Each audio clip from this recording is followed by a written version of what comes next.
हाय मित्रों, कैसे हैं आप सभी लोगों का मेरे यूट्यूब चैनल प्रेम फ्री एजुकेशन में बहुत बहुत स्वागत है। और हम लोग हिंदी व्याकरण पढ़ रहे हैं और उसके 10 से 12 टॉपिक हैं मैंने अपने यूट्यूब चैनल पे अपलोड किए हैं और उम्मीद है आप लोगों ने देख लिए होंगे और आपको पसंद भी आए होंगे। और मैं जितने भी वीडियो डालता हूँ उसमें ऐसे ऐसे यूनिक कॉन्सेप्ट डालता हूँ जो आपको ना ही किसी बुक में मिलेगा और ना ही किसी कोचिंग में पढ़ाया जाएगा। तो आप कृपया करके मेरे द्वारा बनाए गए वीडियो को अच्छी तरह से देखें और समझें। और अगर आपको वीडियो पसंद आता है तो आपसे निवेदन है कि मेरे यूट्यूब चैनल को सब्सक्राइब जरूर करें और लाइक करें, क्योंकि अगर आप मेरे चैनल को लाइक और सब्सक्राइब करते हैं तो मुझे लगता है कि मेरी मेहनत सफल हुई है और मेरे द्वारा किया गया कार्य आप लोगों को पसंद आ रहा है। और मैं इतनी मेहनत केवल आप लोग के लिए ही कर रहा हूँ कि आप लोग के लिए अधिक से अधिक और अच्छे से अच्छी तरह की पढ़ाई के लिए सामग्री उपलब्ध करा सकूं। और हिंदी एक ऐसा टॉपिक है जो मध्य प्रदेश में कोई भी एग्जाम हो तो उसमें हिंदी आती है और हिंदी में आती है तो जो भी मैंने टॉपिक पढ़ाए हैं वो उस एग्ज़ाम में ज़रूर आते हैं। और जो भी मैंने टॉपिक पढ़ाया है क्वेश्चन उसी टॉपिक में से उन्हीं में से बनेंगे। मैं इतना डीपली और नए नए कॉन्सेप्ट लेके आता हूँ कि ऐसे कॉन्सेप्ट आपको कहीं नहीं मिलेंगे। तो ठीक है मित्रों, मैं आज का टॉपिक जो अपना संज्ञा है उसे शुरू करता हूँ। तो संज्ञा को समझते हैं। संज्ञा शब्द सम प्लस ज्ञा से मिलकर बना है, जिसका अर्थ होता है सम्यक ज्ञान कराने वाला शब्द। मतलब वे शब्द जो किसी व्यक्ति, वस्तु, भाव तथा स्थान के नाम का बोध कराते हैं संज्ञा कहते हैं। तो व्यक्ति, वस्तु, स्थान और भाव के नाम के का बोध कराने वाले शब्द हैं जो उनको संज्ञा कहते हैं। संज्ञा प्राणीवाचक और अप्राणीवाचक दोनों तरह की होती है। मतलब संज्ञा में जो है अपन जिंदा और मृत या किसी भी तरह के वस्तुओं को ले सकते हैं। इसमें हम सभी तरह की वस्तुओं और चीज़ों को शामिल करते हैं। एक भाषा उसमें समझिए, पर उसमें दो शब्दों में कि दुनिया की हर एक चीज़ नाउन हो, मतलब संज्ञा होती है जिसका कुछ ना कुछ नाम होता है। जैसे आपके हाथ में पेन है, मोबाइल है, आपके ऊपर पंखा है, आपके पास टेबल है, तो ये सभी संज्ञा होती है। कि दुनिया की हर एक चीज़ जिसका कुछ ना कुछ नाम हो बस संज्ञा होती है। ठीक है मित्रों, चलिए आगे देखते हैं।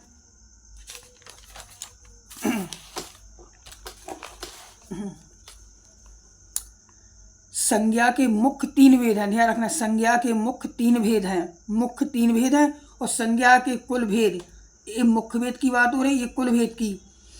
तो संज्ञा के मुख्य 3 भेद कौन से? व्यक्तिवाचक, जातिवाचक और भाववाचक, ये मुख्य भेद हैं।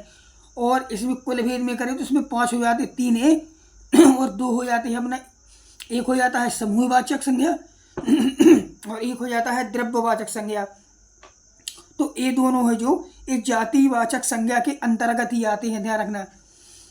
समूहवाचक और द्रव्यवाचक जातिवाचक संज्ञा के अंतर्गत ही आते हैं। तो मुख्य 3 भेद हैं और कुल भेद बोले तो 5 हैं। ठीक है मित्रों, किशोरीदास वाजपेयी जी ने केवल जातिवाचक संज्ञा को ही संज्ञा माना है, केवल जातिवाचक। किसने? किशोरीदास वाजपेयी जी ने। अब अपन एक एक पढ़ते हैं। यहाँ पे देखिए अपना व्यक्तिवाचक संज्ञा। तो जिन संज्ञा शब्दों से किसी विशेष स्थान, वस्तु तथा नाम विशेष, भाव विशेष या गुण विशेष का बोध होता है वह जातिवाचक संज्ञा, व्यक्तिवाचक संज्ञा पढ़ने पर। व्यक्तिवाचक संज्ञा जिन संज्ञा शब्दों से किसी विशेष स्थान, वस्तु विशेष, नाम विशेष, भाव विशेष या गुण का बोध होता है वह व्यक्तिवाचक संज्ञा कहलाती है। मतलब कि जिसका कुछ ना कुछ नाम हो विशेष, तभी तो वह विशेष होगी। जैसे आपका नाम राहुल है, प्रिया है, प्रेम है, कुछ भी है तो एक नाम है तो ये व्यक्तिवाचक है। जैसे व्यक्तियों के नाम विराट हो गया, अजय हो गया, तो ये नाम है क्योंकि विराट एक ही होगा, अजय एक ही होगा, तो एक व्यक्तिवाचक है। दूसरा है देशों के नाम, भारत पाकिस्तान एक ही है क्योंकि नाम है। तीसरा हो गया शहरों के नाम, जैसे दिल्ली है, दमोह है, भोपाल है, सागर है, तो ये सभी हो गए व्यक्तिवाचक संज्ञा। नदी के नाम गंगा, यमुना, ये सभी व्यक्तिवाचक, क्योंकि जो जिसका भी नाम होगा वो सब व्यक्तिवाचक संज्ञा के अंतर्गत ही आएंगे। अब जातिवाचक देखना।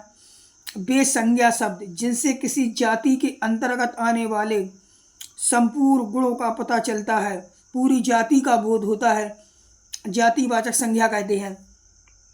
इसमें कुछ ना कुछ नाम था, लेकिन इसमें नाम नहीं होगा, पूरी जाति को दर्शाया जाएगा।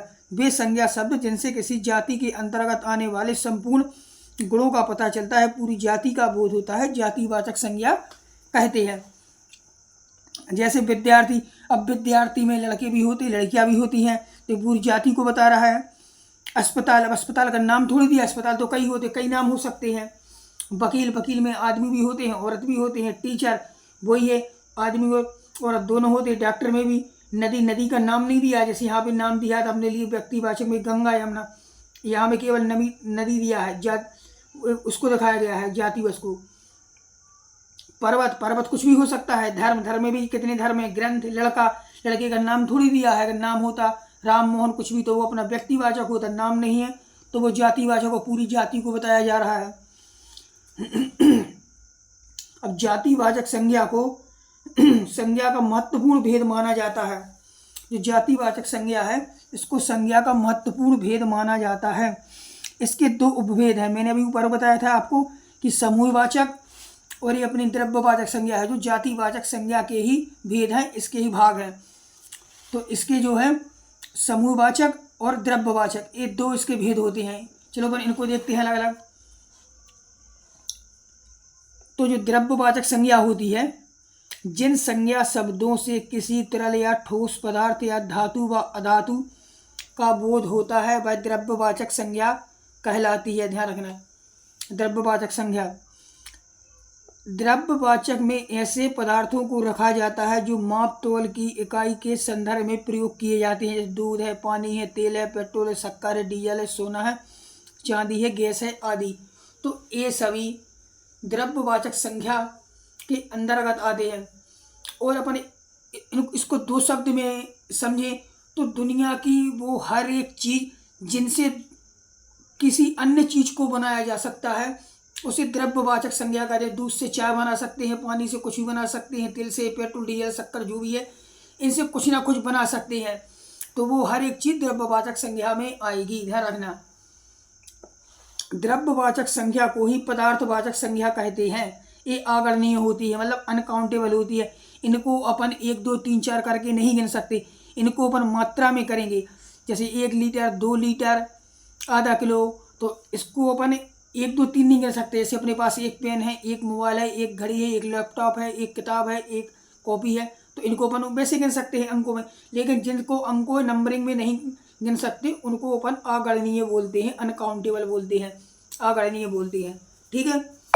अब समूहवाचक संज्ञा, जिन संज्ञा शब्दों से संपूर्ण जाति या समूह या वर्ग का बोध होता है वह समूहवाचक संज्ञा कहलाती है।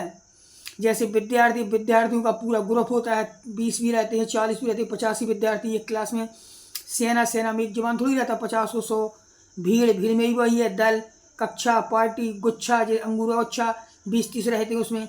परिवार, परिवार में 10 15 सदस्य रहते हैं, कम से कम 4 से 5 तो रहते ही हैं। सभा, समिति, और ये पुलिस, पुलिस को भी ध्यान रखना कि समूहवाचक है। चलो इसके आगे देखते हैं। इसके आगे अपना आता है भाववाचक संज्ञा। तो जिन संज्ञा शब्दों से किसी व्यक्ति के हाव भाव, गुण, दोष, स्थिति, प्यार आदि का बोध हो वह भाववाचक संज्ञा शब्द कहलाता है।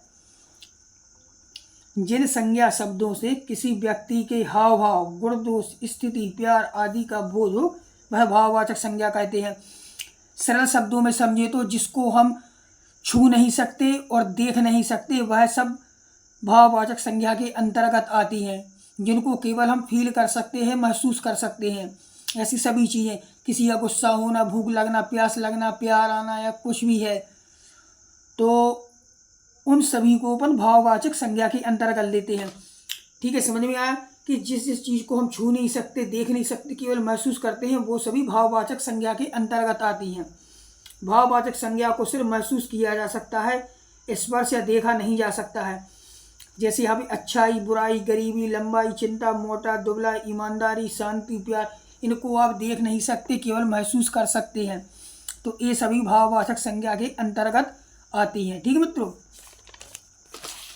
अब यहाँ पे एक बहुत ही महत्वपूर्ण कॉन्सेप्ट आप देखिए कि जातिवाचक संज्ञा शब्द जातिवाचक संज्ञा शब्द, विशेषण शब्द, सर्वनाम शब्द, क्रिया शब्द आदि इन सभी को जब बहुवचन रूप में प्रयोग किया जाता है तो वह भाववाचक संज्ञा बन जाता है। जैसे कोई जातिवाचक है, अगर उसको अपन बहुवचन के रूप में उपयोग कर रहे हैं तो वह क्या बन जाती है? भाववाचक। जैसे मित्र है, तो मित्र क्या है? एक जातिवाचक है, जाति है, तो जाति में मित्र में लड़का भी हो सकती है, लड़की भी हो सकती, लेकिन इसको अपन बहुवचन में उपयोग करें मित्रता, तो मित्रता क्या हो गई? एक भाववाचक संज्ञा। एक मैत्री, वो भी होगी भाववाचक संज्ञा। मित्रत, ये भी भाववाचक संज्ञा। जैसे सेवक, सेवक क्या है? जातिवाचक। अगर इसको अपन बहुवचन बने तो सेवा, सेवा क्या है? एक भाववाचक संज्ञा है। भाई जातिवाचक है, वो भाईचारा अपना भाववाचक हो गया। ये अपना बुरा है जो विशेषण है, विशेषण अगर बुराई लिखेंगे तो ये भाववाचक संज्ञा बन गई। हंसना क्या है? क्रिया है, और हंसी है, ये क्या है? अपना भाववाचक संज्ञा बन गई। तो यहाँ पे दिया है ना कि संज्ञा शब्द, विशेषण शब्द, सर्वनाम शब्द, क्रिया शब्द को जब बहुवचन में प्रयोग किया जाता है तो वह भाववाचक संज्ञा बनती है। ठीक है, आगे देखते हैं। मजदूर है, जातिवाचक है, मजदूरी करेंगे तो वो भाववाचक बन जाएगी। इंसान है, जातिवाचक है, इंसानियत लिखेंगे तो वो भाववाचक बन जाएगा। चोर, चोर क्या है? जातिवाचक है, चोरी लिखेंगे तो वो भाववाचक बन जाएगी। अपना सर्वनाम है, अपनत भाववाचक संज्ञा। तो आपने देखा कि ये सभी कोई जातिवाचक है, जातिवाचक भाववाचक कैसे बनती है? ये अपना, यह विशेषण था, विशेषण भी भाववाचक बन गया, क्रिया है वो भी भाववाचक बन गई है। तो मित्रों, आज हमने जो संज्ञा पढ़ा है, तो मुझे लगता है कि आपको अच्छी तरह से समझ में आ गया होगा, क्योंकि मैंने ऐसे तरीके से पढ़ाया है कि आपको अच्छी तरह आपके जहन में बैठ गया होगा। और आगे का अपना जो टॉपिक रहेगा वो सर्वनाम रहेगा, और सर्वनाम भी मैं आपको इस तरीके से पढ़ाऊँगा कि वो भी आपको एकदम अच्छी तरह से समझ में आ जाएगा। तो ठीक है, इसके आगे थोड़ा सा और बचा है अपना संज्ञा का, वो अपन देख लेते हैं, फिर आगे बात करते हैं। तो संज्ञाओं का जो परिवर्तन है वो किस तरह होता है? व्यक्तिवाचक संज्ञा का जातिवाचक संज्ञा में प्रयोग करना। जैसे सावित्री है, तो सावित्री क्या है? एक व्यक्तिवाचक संज्ञा है, क्योंकि एक नाम है, एक व्यक्तिवाचक है। अब इसको अपन जातिवाचक में कैसे करेंगे?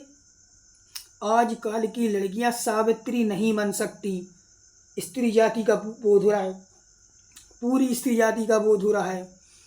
वह तो बड़ी सावित्री बनी घूमती थी, इसमें भी पूरी जाति का बोध हो गया है। कुंभकर्ण, कुंभकर्ण क्या है? एक व्यक्तिवाचक है। विद्यार्थी परीक्षा के बाद कुंभकर्ण बन जाते हैं, ज़्यादा लीन लेने वाली जाति, पूरी जाति का बोध करा दिया है। हरिश्चंद्र व्यक्तिवाचक है, तुम तो बड़े हरिश्चंद्र बने घूमते हो, सत्य बोलने वालों की पूरी जाति को ही बता दिया। तो अपन ने किस तरह व्यक्तिवाचक से जातिवाचक को पढ़ा है। ठीक है मित्रों, तो आज मैं संज्ञा का वीडियो है यहाँ तक मैंने पूरा कंप्लीट करवा दिया है, और आपको अच्छी तरह से समझ में भी आया होगा। और इसको आप एक दो बार रिमाइंड करके देखेंगे तो जो भी आपके कॉन्सेप्ट या डाउट्स हैं वो भी क्लियर हो जाएंगे। ठीक है मित्रों, और अगर आपको मेरा चैनल पसंद आता है, मेरे पढ़ाने का तरीका पसंद आता है, तो कृपया करके मेरे चैनल को लाइक और सब्सक्राइब जरूर करें। ओके, धन्यवाद।